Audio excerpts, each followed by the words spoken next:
চীনের সঙ্গে সম্ভাব্য বাণিজ্য চুক্তির পথে হাঁটলে কানাডার উপর ১০০% শুল্ক আরোপ করার হুঁশিয়ারি দিয়েছেন মার্কিন প্রেসিডেন্ট ডোনাল্ড ট্রাম্প। শনিবার এক কড়া বার্তায় তিনি কানাডার প্রধানমন্ত্রী মার্ক কার্নিকে সতর্ক করে বলেন, এই ধরনের কোনো পদক্ষেপ কানাডাকে বিপদের মুখে ঠেলে দেবে। নিজের সোশ্যাল মিডিয়া প্ল্যাটফর্ম ট্রুথ সোশ্যালে ট্রাম্প লিখেছেন, চীন কানাডাকে জ্যান্ত গিলে খাবে। তারা কানাডার ব্যবসা বাণিজ্য, সামাজিক অবকাঠামো এবং সাধারণ জীবনযাত্রাকে সম্পূর্ণ ধ্বংস করে দেবে।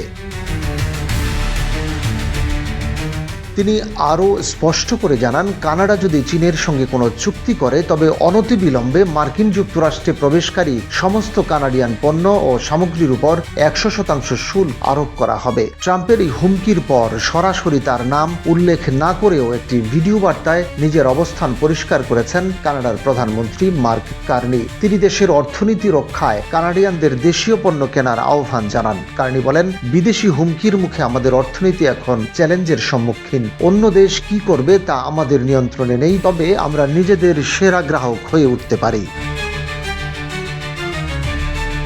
উল্লেখ্য, চলতি মাসেই কার্নি চীন সফর করেন এবং কানাডার দ্বিতীয় বৃহত্তম এই বাণিজ্যিক অংশীদারের সঙ্গে দ্বিপাক্ষিক সম্পর্ক উন্নয়নের পাশাপাশি একটি বাণিজ্য চুক্তিতে পৌঁছান। মজার বিষয় হলো, গত ১৬ জানুয়ারি হোয়াইট হাউসে সাংবাদিকদের মুখোমুখি হয়ে ট্রাম্প এই উদ্যোগের প্রশংসা করেছিলেন। সে সময় তিনি বলেছিলেন, চীনের সঙ্গে চুক্তি করা একটি ভালো পদক্ষেপ, তবে মাত্র কয়েকদিনের ব্যবধানেই তার সুর সম্পূর্ণ বদলে গেল। কানাডার পাবলিক সেফটি এবং কানাডা মার্কিন বাণিজ্য বিষয়ক মন্ত্রী ডমিনিক লেব্ল্যাঙ্ক অবশ্য দাবি করেছেন যে চীনের সঙ্গে কোনো মুক্ত বাণিজ্য চুক্তি হচ্ছে না।